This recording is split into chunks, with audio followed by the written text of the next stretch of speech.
afternoon, everybody.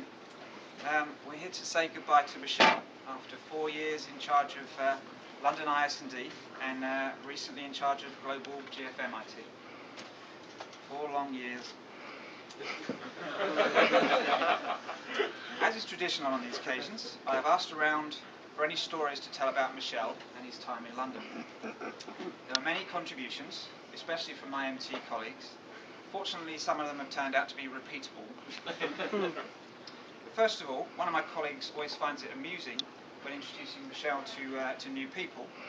Having first told them his name, he likes to see the look of surprise on their faces, in some cases disappointment, since they're clearly expecting to meet a lady.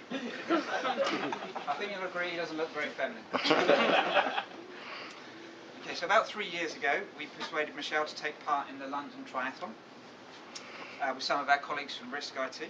As part of his preparation, Michelle arranged for his father-in-law to ship over a racing bike from the Netherlands in order to shave those crucial seconds off of his cycle time. Unfortunately, his intensive cycle training regime consisted solely of checking the tyre pressure the night before the race. At this point, the inner tube valves came off in his hand. So, Michelle was the only triathlete that day to take part on a Dutch commuter bike with a child's seat attached to the back and a built-in locking mechanism.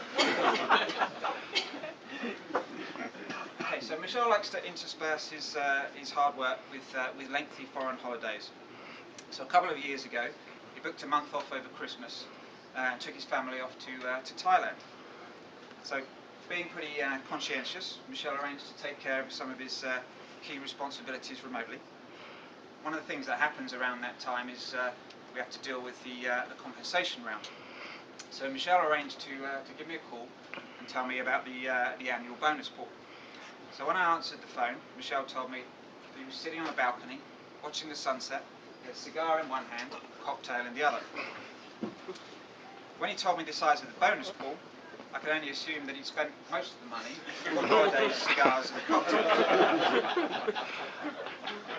The tables were turned, however, when Michelle returned home to find, during the recent cold snap, a pipe had burst in his roof, resulting in £20,000 worth of damage.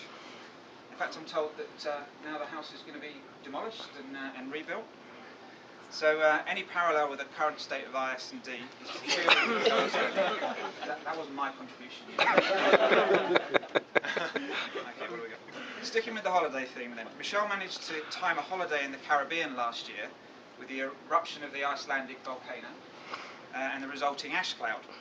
So not being one to use this as an excuse not to do any work, Michelle decided to go down to the Curacao branch of Rabobank and try to log onto the network. So I understand there was a small panic when the message went through to the general manager that there was a tall Dutchman in a thong in reception demanding access to the building. Fortunately, it turned out just to be Michelle in his flip-flops. Okay, Michelle has got heavily into golf since living in the UK, with varying degrees of success. I have enjoyed playing. Perhaps his finest hour, though, was when he told Simon Rawlings that the decision had been made to decommission Calypso, while Simon was bent over a crucial putt. Needless to say, the ball sailed some way past the hole, and Michelle won the match. Okay, when Michelle's boss in London left the bank a couple of years ago, Michelle was looking for a special Rabo gift room and decided he would borrow a piece of corporate artwork from the walls of Thames Court. So I've been searching around for a similar gift. I've only found the one picture that I think is suitable.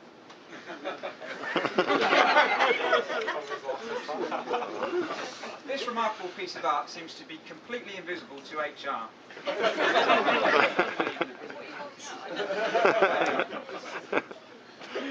Okay. To be more serious then, I'd personally like to thank Michelle for the support and leadership he's shown us over the last few years. I believe this sentiment will be shared by all those who have worked with him. As a mark of our gratitude, we have a gift for you.